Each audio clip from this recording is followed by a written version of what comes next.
말씀을 전합니다. 우리가 마가복음을 보고 있습니다. 마가복음은 하나님 나라에 대하여 설명하고 그 나라의 주인 되시는 통치자이신 예수 그리스도에 대하여 나타냅니다. 마가복음은 다른 복음서와는 달리 다른 정보들은 거두절미하고 하나님 나라와 그 통치자 예수 그리스도에게만 집중합니다. 무슨 말이냐 하면 다른 복음서에는 세례 요한의 배경이 어떻고 세례 요한이 어떻게 태어났으며 예수님의 족보는 어떠하고 예수님의 어린 시절 이러한 내용들을 적지만 마가복음은 그런 것을 다 생략하고 바로 왕의 오심을 전하는 사자 세례 요한부터 시작하는 것을 볼 수 있습니다. 왜 마가복음이 그렇게 하나님 나라와 그 통치자 왕에 대하여 집중하고 있을까요? 이 마가의 복음을 받았던 처음 공동체는 로마 교회입니다. 로마 교회는 엄청난 핍박 가운데 있게 됩니다. 그들이 핍박을 받았던 이유는 로마의 신으로 숭배되었던 황제 숭배 사상과 관계되어 있습니다. 그들은 로마의 통치 아래에 있었고 그 로마의 나라에 포함되었으며 그 로마의 통치 아래에 있는 사람들은 그 황제를 신으로 숭배해야 했습니다. 그런데 그리스도인들은 그렇게 하지 않았습니다. 로마의 황제는 우리의 신이 아니라 우리의 하나님, 우리를 다스리는 통치하시는 분은 오직 예수다라고 그들은 고백했습니다. 그리스도라는 말은 기름 부은 자, 왕이라는 뜻입니다. 예수 그리스도, 그것은 로마에서 쓸 수 없는 말이었습니다. 그런데 이 로마에 있는 성도들은 주님을 왕으로 섬겼고 우리 주님이 하나님이시다라고 고백하고 있었습니다. 그것은 많은 핍박과 환난을 가져왔습니다. 로마의 성도들은 재산을 모두 빼앗기고 때로는 가족 중에 누군가가 순교당해야 했으며 원형 경기장에 야생 동물들의 밥으로 끌려갔고 로마의 역사책에 기록된 것을 보면 기독교인들을 잡아다가 그들의 잔치에 밤을 밝히는 횃불로 기름 부어서 태웠다라는 그러한 기록들이 적혀져 있습니다. 마가의 공동체, 마가복음을 받았던 성도들은 그 핍박 속에서 그리스도를 왕으로 고백해야만 했었고 그 핍박을 피하여 소아시아로 흩어지게 되었던 것입니다. 그래서 누구보다도 이 마가복음은 하나님의 나라와 우리의 통치자가 누구인가를 밝히는 것이 중요했습니다. 왕으로 오신 예수님께서는 권세를 가지고 제자들을 부르셨고 회당에 들어가서 가르치실 때에 많은 사람들이 그 권세에 놀랐습니다. 그의 가르치는 것이 권위 있는 자와 같고 서기관과 같지 아니하였기 때문입니다. 우리 지난주의 말씀을 생각해 보십시오. 많은 사람들이 성경에 이렇게 기록되었기 때문에 선지자 누구가 이렇게 얘기했으니 라고 인용할 때에 예수님은 그렇게 하지 않으셨습니다. 그분은 하나님의 말씀을 스스로 나타내셨습니다. 그들이 그 권세에 놀라고 있을 때에 24절을 보면 귀신이 예수님을 보고 겁에 질러 소리를 지릅니다. 나사렛 예수여, 우리가 서로 무슨 상관이 있나이까? 우리를 멸하러 왔나이까? 나는 당신이 누구인지 아노니 하나님의 거룩한 자이니이다 라고 말합니다. 귀신이 그 입으로 예수 그리스도의 권세에 대하여 그가 누구인지를 증언하는 것을 사람들이 지금 듣고 있는 것입니다. 예수님은 귀신을 쫓아냄으로써 자신이 누구인지에 대한 분명한 증거를 나타내셨습니다. 예수님께서는 꾸짖어 이르시되 잠잠하고 그 사람에게 나오라 하시니 26절에 그 사람이 격렬을 일으키게 하고 더러운 귀신이 큰 소리를 지르며 그 사람에게서 나가니라 라고 기록합니다. 사람들은 놀랐습니다. 와, 이게 무슨 일일까? 권세 있는 새 가르침이다. 더러운 귀신들도 명하니 순종하는도다 라고 말합니다. 여러분, 그 권세가 어디까지 미치는지가 중요한 것입니다. 회당에 있는 사람들이 아니라 귀신들도 거기에 순종하고 떠나는 것을 보게 된 것입니다. 지금 마가는 예수님의 권세에 대하여 다른 사람들의 증언을 통하여서 그것을 드러내고 있는 것입니다. 이제 마가는 예수님의 새로운 권세를 또 나타내고자 합니다. 29절의 말씀입니다. 우리 29절을 함께 읽어봅니다. 시작. 회당에서 나와 곧 야고보와 요한과 함께 시몬과 안드레의 집에 들어가시니. 21절을 보면 그들이 가버나움에 들어가서 회당에 들어간 것은 안식일이었습니다. 예수님께서 가르치시며 거기서 귀신을 쫓아내었다라는 것을 우리는 조금 전에 살펴보았습니다. 같은 날입니다. 그 회당에서 나와 곧 야고보와 요한과 함께 시몬과 안드레의 집에 들어가십니다. 우리는 여기에서 우리의 문화나 우리가 생각하는 상상 때문에 그것을 좀 폄하하는 경향이 있습니다. 지금 가버나움에 있는 회당은 예수님 당시의 회당이 발굴되어 복원되었습니다. 그래서 그 회당의 사진이 그 회당이 지금 존재합니다. 사진을 한번 띄워주시기 바랍니다. 저것이 예수님 당시에 가버나움의 회당이 복원된 것입니다. 우리가 생각하는 것보다 좀 크지 않습니까? 저는 제 생각보다, 상상보다 회당이 더 크고 웅장하구나라고 생각했습니다.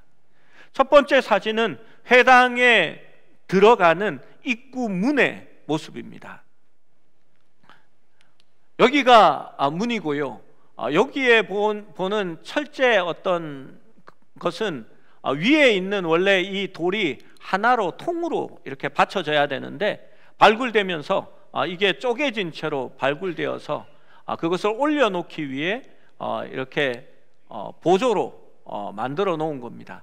우리나라 같으면 이렇게 하지 않았을 텐데 좀 아쉽기는 합니다. 그리고 요 문으로 들어가면 옆쪽 기둥들이 보이고 안쪽에 이런 석주들이 보입니다.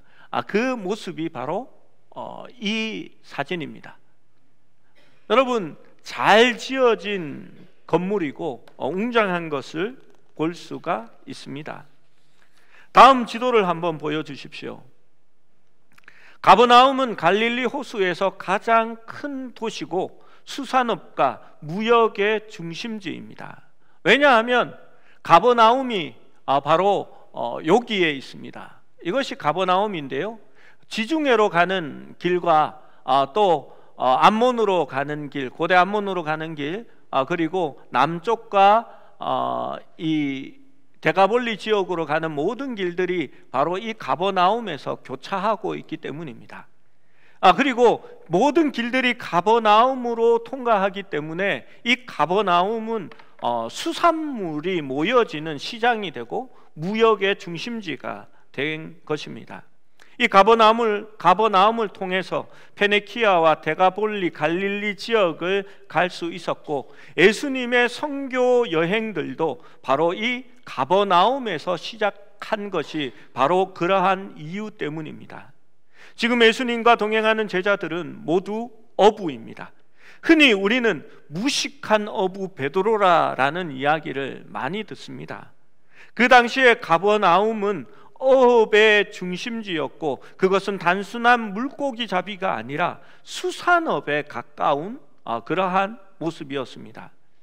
우리는 늘 그림을 통해 조그마한 갈릴리 바다의 조그마한 나룻배 하나 정도의, 그 나룻배라고 하는 크기는 한강에 이렇게 애인하고 자기하고 둘이 앉아서 노를 젓고 있는 그런 정도의 배를 이렇게 그려놓고 거기에 투망을 던지는 베드로의 모습을 그렇게 그려놓습니다.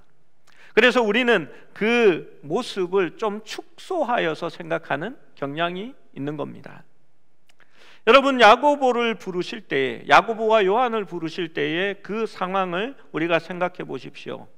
배에서 서너 명의 품꾼들과 함께 그 세베대와 야고보와 요한이 그물을 수선하고 있는 모습입니다. 여러분, 한두 명이 타는 나룻배의 모습은 아닙니다. 그 배에 그물이 실리고 잡은 물고기를 어창 안에 넣을 수 있어야 하고, 그 배에 5-6명의 사람들이 작업을 할 수 있으려면 오늘날 기준으로는 배가 10톤에서 15톤은 넘어야 되는 큰 배입니다. 오늘날 그 정도의 배가 어느 정도 가격인지 아십니까? 여러분, 웬만한 외제 고급차를 뛰어넘는 가격입니다. 고대 시대에 그러한 배를 소유했다는 것은 여러분 어느 정도일까요? 우리가 상상해 볼 수 있습니다. 갈릴리 호수는 물고기가 많이 잡히는 그러한 지역이었습니다. 갈릴리 호수의 어업은 그야말로 지중해 세계로 수출될 만큼 충분한 그러한 물고기를 생산했습니다. 그리고 가버나움이 그 중심지가 되었던 것입니다. 이 제자들은 안식일에 회당에 있었고 예배에 참석했다라는 것을 우리는 오늘 본문을 통해서 볼 수 있습니다. 즉 어려서부터 회당 교육을 받았던 사람입니다. 유대인의 회당 교육은 글자를 가르쳤을 뿐만이 아니라 모세오경과 시편을 통째로 외우고 암송하게 하는 그러한 교육이었습니다.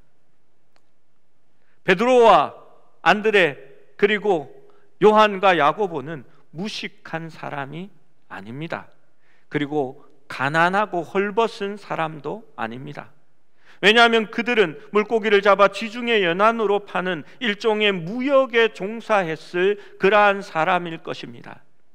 그래서 예수님의 부활 이후에 베드로가 관여했고 섬겼던 교회는 지중해 연안의 수리아 안디옥 교회였습니다.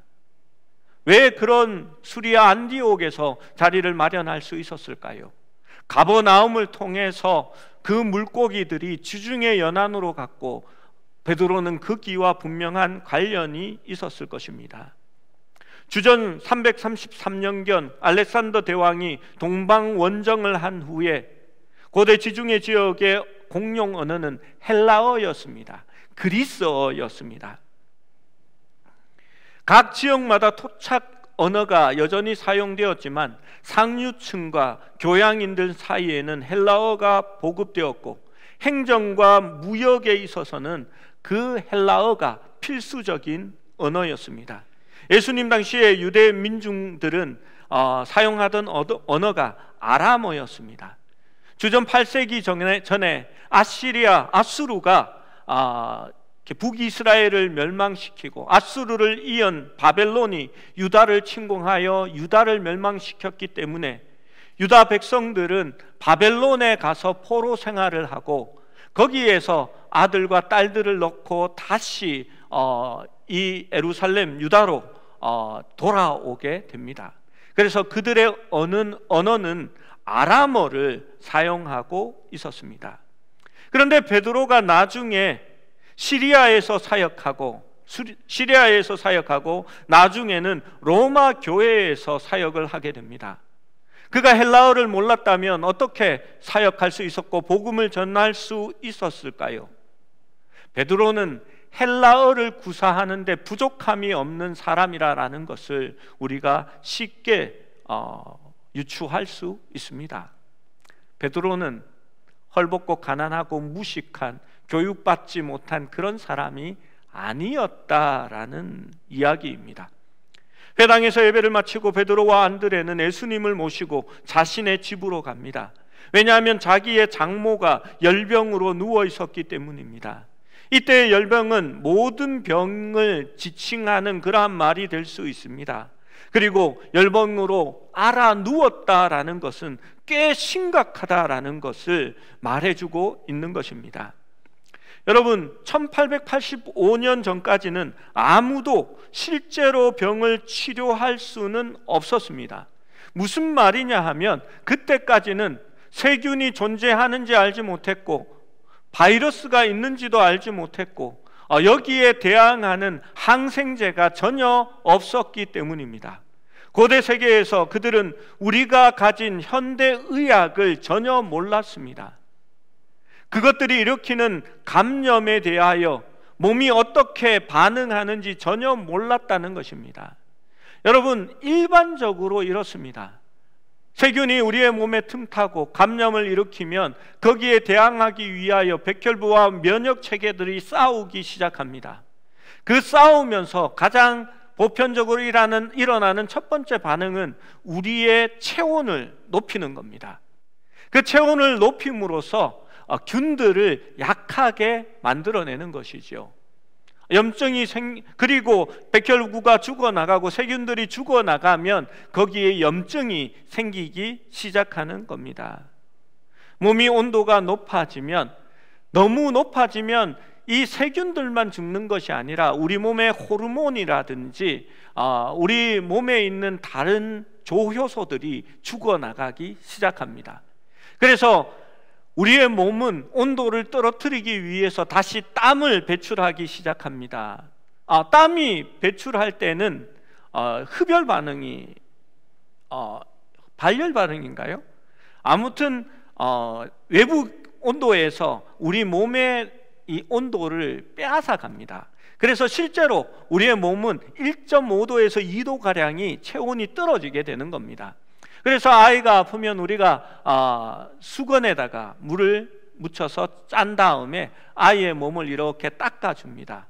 그러면 물이 증발할 때에 온도가 낮춰지는 것을 보게 되는 겁니다. 열병을 앓았다라는 것은 그 당시에 아무런 조치도 할 수 없었습니다. 마가복음 1장 31절 말씀을 함께 읽습니다. 시작. 나아가서 그 손을 잡아 일으키시니 열병이 떠나고 여자가 그들에게 수종드니라. 마가가 기록한 것을 보십시오. 그녀가 얼마나 오랫동안 아팠는지 모릅니다. 그녀는 열병으로 누워 있습니다. 그 집을 책임지는 안주인이 아무것도 할 수 없을 만큼 아팠고 모든 집안 일을 할 수 없는 심각한 지경이었습니다. 베드로와 안드레는 예수님을 끌고 자기의 집으로 갔습니다. 그리고 예수님께 그 상황을 보입니다. 그런데 예수님은 무심히 그 손을 잡아 일으킵니다. 아무런 말씀도 없으셨습니다. 단지 열병은 떠나고 그 여인은 수종들었다라고 기록합니다. 아무것도 못할 만큼 아파 누워 있었더라면 열이 내려도 힘이 없는 게 정상입니다. 계속 누워 있으세요. 죽이라도 좀 드시면서 2, 3일 좀 몸조리를 하는 게 좋겠습니다. 회복하셔야 돼요 라고 말해야 합니다. 그런데 그녀는 일어났습니다. 예수님이 일으켰었습니다. 그녀는 더 이상 허약하지도 않고 현기증도 없었습니다. 모든 증상은 사라지고 마치 아프지 않았던 사람처럼 일어섰고, 또 성경 말씀에는 여자가 예수님께 수종드니라 라고 기록합니다. 마땅히 왕의 권세로 치유했고 수종받기에 합당하다라는 것을 드러내는 것 같습니다. 죄의 결과로 우리에게 내려진 죄의 저주에는 죽음과 병듦과 육체의 연약함들이 있습니다. 이러한 모든 일에서 자유함을 가져줄 수 있는 것은 오직 우리 예수 그리스도밖에 없다는 것을 우리는 알고 있습니다. 오늘 이 본문은 육체의 모든 것을 제어하고 우리 몸에 있는 그 죄의 저주를 하나님께서 깨뜨리신다라는 것을 보여줍니다. 주님께서 그 권세를 가지고 계시고 하늘에서 부활 영광에 합당한 온전한 몸을 창조할 수 있다라는 강력한 증거를 보여주고 있습니다. 32절 33절 말씀을 같이 읽어봅니다. 32절 33절입니다. 시작. 저물어 해질 때 모든 병자와 귀신 들린 자를 예수께 데려오니 온 동네가 그 문 앞에 모였더라. 예수님이 가셨을 때에 바로 와야 되는데 왜 저물어 해질 때까지 기다렸을까요? 왜냐하면 그날이 안식일이기 때문입니다. 안식일에는 아무것도 가지고 다닐 수 없습니다. 병자를 부축하여 들고 갈 수도 없고 업고 갈 수도 없습니다. 그래서 날이 저물기를 기다린 겁니다. 유대인의 하루는 해가 떨어질 때부터 시작하여서 다음 해질 때까지가 하루가 되는 것입니다. 그들은 해지기만을 기다렸습니다. 그래서 자기들이 아는 모든 귀신 들린 사람들과 자기들이 알고 있는 모든 병자들을 데리고 예수님 앞에 나아온 것입니다. 33절에는 온 동네가 그 문 앞에 모였다라고 기록하고 있습니다. 안식일의 끝, 예수님은 쉬고 싶으셨을 것입니다. 안식일 저녁 황혼 무렵에 율법의 속박에 묶여있던 사람들은 비로소 가족과 친구와 친지들을 데리고 예수님께 나아옵니다. 그리고 그 베드로의 문 앞에 온 동네가 모였다라고 성경은 기록되어져 있습니다. 그리고 성경 말씀은 매우 간단하게 적고 있습니다. 34절 말씀입니다. 시작. 예수께서 각종 병이 든 많은 사람을 고치시며 많은 귀신을 내쫓으시며 귀신이 자기를 알므로 그 말하는 것을 허락하지 아니하시니라. 예수님께서 각종 병, 그러니까 어떤 병만 고치는 게 아니라 모든 병을 고치시고 많은 사람을 고치시고 많은 귀신을 내쫓으셨다라고 말씀합니다. 모두가 치유되었습니다. 누가는 예수께서 모든 사람을 고치시니 많은 병든 사람이 고치시고 많은 귀신을 내쫓으셨다라고 기록합니다. 예수님은 말씀이나 한 번의 손길로 치유하셨습니다. 베드로의 장모의 병이 낫는 것을 기록한 것은 이 수많은 사람들이 낫는 모습의 대표로서 하나를 구체적으로 적어 놓은 것에 불과한 것입니다. 예수님은 이들을 고쳐 주셨습니다. 이 치유에 대하여 우리가 생각해 볼 것이 있습니다. 예수님은, 이 마가복음은 이 치유가, 예수님의 권세가 어떠한지, 예수님이 누구인지를 드러내기 위하여 그 치유가 있었다라고 말합니다. 그런데 오늘날 자기에게 그러한 능력이 있고 내가 하나님의 치유자라고 말하는 그러한 엉터리 사기꾼들이 많은 교회에 존재하며 모든 기도원마다, 모두는 아니겠죠, 많은 기도원마다 있는 것을 바라봅니다. 예수님이 치료하실 때에 그분은 즉각적이고 단번에, 그리고 모든 병을 드러나게 당장 치유하시고 증거하셨습니다. 그러하심으로 내가 하나님의 아들이며 나의 권세가 어떠하다라는 것을 나타내셨습니다. 여러분, 그런데 보통의 그러한 치유 집회들에 가보십시오. 어떻게 얘기합니까? 11시 예배에 오전 집회를 합니다. 할 때 이렇게 말합니다. 하나님께서, 성령께서 내게 말씀하시는데 오늘 오후 집회에는 하나님께서 2사람을 낫게 하신다라고 말씀하셨습니다 라고 얘기합니다. 하나님께서 믿음을 보시고 그 믿음대로 2사람을 낫게 하실 거다라고 얘기합니다. 그리고 말합니다. 준비하세요. 기도하세요. 그리고 오후 예배에 준비된 마음으로 앉아 있으세요. 마음만 준비하는 게 아니라 확실한 증거, 헌금을 하세요 라고 얘기합니다. 여러분, 그렇게 치유할 때 어떻게 하십니까? 예수님처럼 모든 사람을 일으키고 그들에게 말씀으로 온전히 치유합니까? 늘 이런 식으로 얘기합니다. 지금 하나님께서 얘기하셨던 그 두 사람을 낫게 하십니다.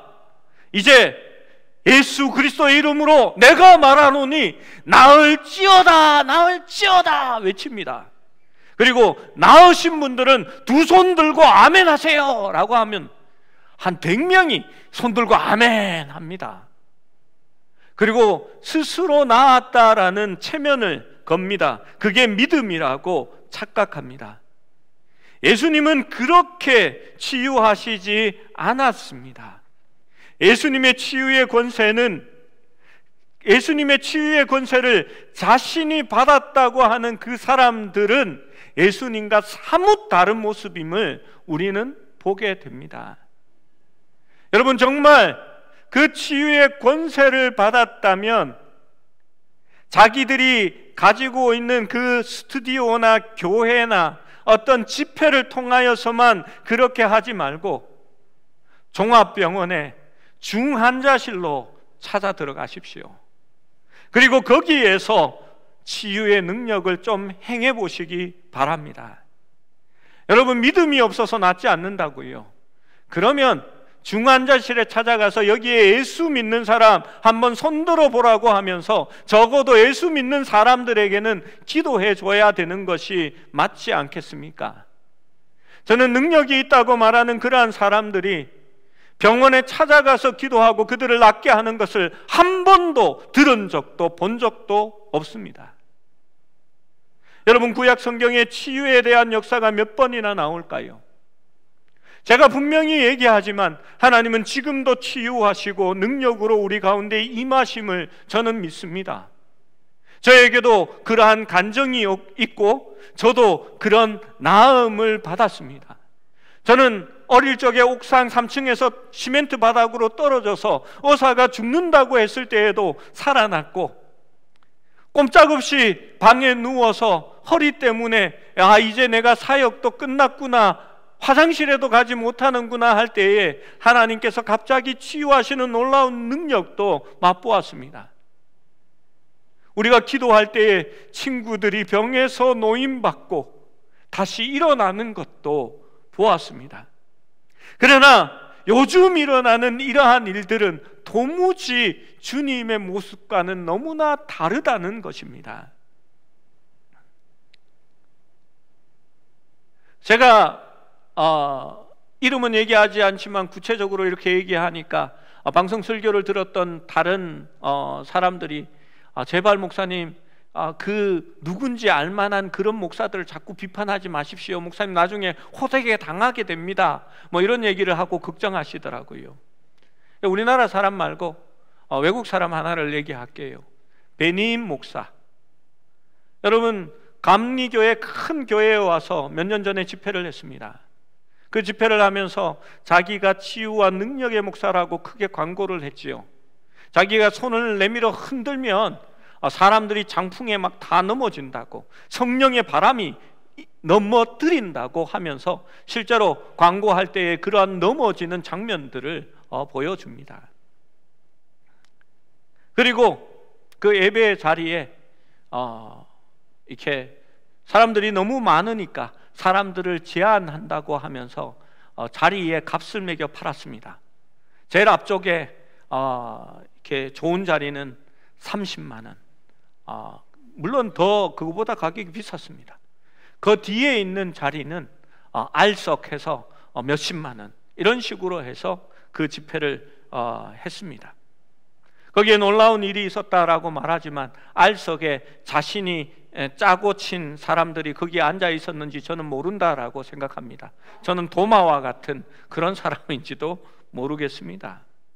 그런데 분명한 것은 그 베니힘 목사가 성령은 삼위일체가 아니라 9명의 구성 요소로 되어 있는 존재고, 하나님은, 그리고 그 9명의 각각이 삼위일체라는 이상한 그러한 얘기를 합니다. 여러분, 곧 미국 교회에서 이단으로 정죄했습니다. 처음부터 이상했습니다. 주님의 모습과는 전혀 다른 그러한 모습이었습니다. 그런데 한국에서 제일 크다라고 자랑했던 교회가 불러다가 집회를 하고 거기에 돈까지 받아가면서 그 자리를 팔았다라는 것이 여러분 한국 교회의 모습이기도 합니다. 구약 성경에서 치유에 대한 역사가 몇 번이나 나올까요? 사라의 불임을 치유하셨던 하나님으로부터 시작해서 사르밧 가부의 아들, 수넴 여인의 아들, 그리고 나만 장군의 나병, 그러한 성경의 역사가 구약에 기록되어 있는 것이 대략 20번 정도라고 이야기합니다. 그리고 예수님이 오시고 그가 그리스도시며 하나님의 아들임을 증거할 때에 갑자기 치유의 기적들이 폭발처럼 일어나기 시작하는 것입니다. 여러분, 무엇 때문일까요? 그리스도의 권세를 나타내어야 했기 때문입니다. 성경이 기록되기 전에 사람들이 그가 진짜 하나님의 아들임을 알아야 했기 때문입니다. 고난과 핍박 가운데 있었던 성도들이 우리 주님이 어떠한 왕이신지, 그 주님의 나라가 어떠한지를 볼 수 있어야 했기 때문에 하나님께서는 긍휼로 하나님의 놀라운 치유의 기적들을 보여주셨던 것입니다. 그런데 신약 성경이 이제 기록되어지고 이제 목회 서신의 마지막에 이르게 되면 치유 사역에 대한 기록들이 거의 사라지게 됩니다. 바울은 많이 아팠습니다. 하나님께 거듭 기도했습니다. 하나님은 치유해 주시지 않으셨습니다. 바울에게 말했습니다. 내게 약한 그것이 유익하다. 너의 약함이 너의 강함이다 라고 말씀했습니다. 드로피모는 주님과 바울과 함께 사역했습니다. 그는 바울 전에 먼저 드로아로 가서 바울의 심부름도 하기도 하고 마지막까지 바울과 함께 하려고 했습니다. 그러나 드로피모는 병이 들었습니다. 바울은 그를 밀레노에 두고 떠날 수밖에 없습니다. 드로피모가 나았는지 치유받았는지에 대해서 성경은 기록하고 있지 않습니다. 디모데도 병약했다라는 것을 우리는 성경의 구절을 통해서 볼 수 있습니다. 에바브로티도도 병들었습니다. 그러나 치유에 대한 언급은 없습니다. 치유는 하나님이 하시는 것입니다. 예수님의 많은 치유의 사역들은 건강을 제공하기 위하여 준 것이 아니라 참된 복음과 참된 메시아를 확증하여 질병과 마귀를 이기는 그분의 능력을 보여주고 육체적 영적 세계에 대한 그분의 권세와 지배를 보여주기 위한 것이었습니다. 그래서 그분이 다스리는 온전한 나라가 우리에게 임하여졌다라는 것을, 우리가 믿고 있는 그리스도가 참된 하나님의 아들 왕이심을 나타내기 위하여 보여주신 것입니다. 그의 말씀을 확증하기 위하여 복음, 즉 주가 하나님의 아들이며 우리의 왕이시라는 것을 확증하기 위하여 그러한 기적을 보여주셨던 것입니다. 여러분, 그렇습니다. 메시지의 권위와 말씀의 진실성을 입증하기 위하여 하나님께서 기적을 베풀어 주셨지, 기적에는 구원이 없습니다. 구원은 이제 주는 그리스도시며 하나님의 아들이라는 것을 증거하는 말씀, 즉 복음을 받아들이고 믿는 것에 있게 된 것입니다. 여러분, 그런데 지금도 하나님의 치유의 기적이 많이 일어납니다. 어디에서 일어납니까?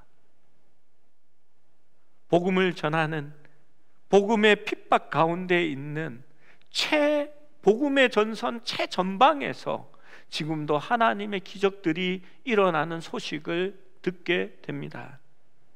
여러분 그거 아십니까? 교회 전체의 역사를 통해서 지난 19세기 동안 순교자를 합친 것보다 금세기에 예수 그리스도를 위하여 죽은 순교자가 더 많다는 사실이 지금 있습니다. 우리는 기독교 축복주의 속에 살고 있습니다. 라디오와 텔레비전을 통해 설교되고 가르치는 것은 마치 예수님을 믿으면 자유와 부와 건강과 보살핌과 사업상의 어떤 축복들과 우리의 외모가 마치 그리스도 안에서 복을 받는 것과 같은 그러한 기독교를 믿고 있는 것입니다. 여러분, 예수를 잘 믿으면 병들지 않고 영적으로 건강하고 또 사업도 잘 되는 몇 박자 축복인지 모르는 그러한 것들을 믿고 살아가는 신앙이 오늘날 우리나라의 신앙입니다. 그런데 예수님께서는 분명히 말씀하셨습니다. 난리와 난리 소문을 듣겠으나 너희는 상가 두려워하지 말라. 이러한 일이 있어야 하되 아직은 끝이 아니니라. 민족이 민족을, 나라가 나라를 대적하여 일어나겠고 곳곳에 기근과 지진이 있으리니 이 모든 것이 재난의 시작이니라. 이 재난의 시작이라는 말은 산고의 진통의 시작이라는 말로 성경에는 기록되어 있고 다른 버전에는 그렇게 적혀져 있습니다. 그때 사람들이 너희를 환난에 넘겨주겠으며 너희를 죽이리니 너희가 내 이름 때문에 모든 민족에게 미움을 받으리라. 그것이 바로 마가복음을 받았던 로마 교회의 상황이었고 오늘날 복음을 받아들이고 있는 남반구 교회의 성도들의 상황입니다. 왜 금세기에 지난 19세기를 합한 숫자들보다도 더 많은 순교자가 있는지 압니까? 그들이 그리스도를 나의 왕으로 받아들이고 있기 때문입니다.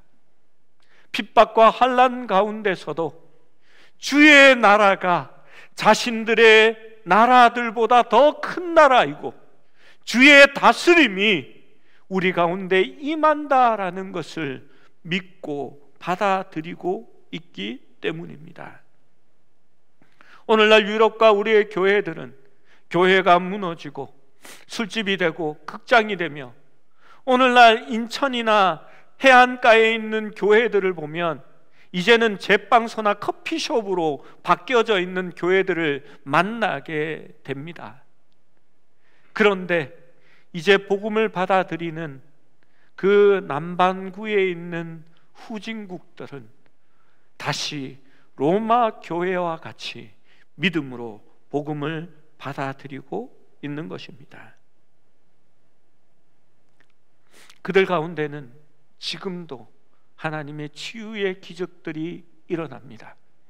그들은 그 기적을 통해서 예수 그리스도가 우리의 통치자이며 그분이 하나님 나라의 주인 되심을 믿고 증거하고 있는 것입니다. 이 마가복음은 그것을 로마에 있는 교인들에게 가르쳐 주기 원한 것입니다. 그래서 하나님 나라와 그의 권세에 대하여 초점을 맞추어 가고 있습니다. 사랑하는 여러분, 우리의 신앙이 어떠해야 할까요? 여러분 돌아볼 수 있기를 원합니다. 나의 연약함 때문에 하나님을 움직여 보기 위해서 하나님 치유해 주십시오라고 기도하는 것이 아니라 우리의 삶이 하나님의 권세를 인정하고 내가 병들었기 때문에 하나님의 그 치유의 권세가 필요한 것이 아니라 내가 하나님의 권세 아래에 있기 때문에 치유되어지는 것을 바랄 수 있어야 하지 않을까요? 여러분, 안락함 가운데서 평안하게 신앙생활을 하는 것을 감사하기만 하지 말고 복음을 위하여 핍박받고 목숨을 내어놓고 있는 그 어려운 형제 자매들을 위하여 함께 기도해 주십시오. 그리고 그들을 위해서 수고하는 이들을 위하여 함께 도울 수 있는 우리 교회가 될 수 있기를 주님의 이름으로 축원합니다.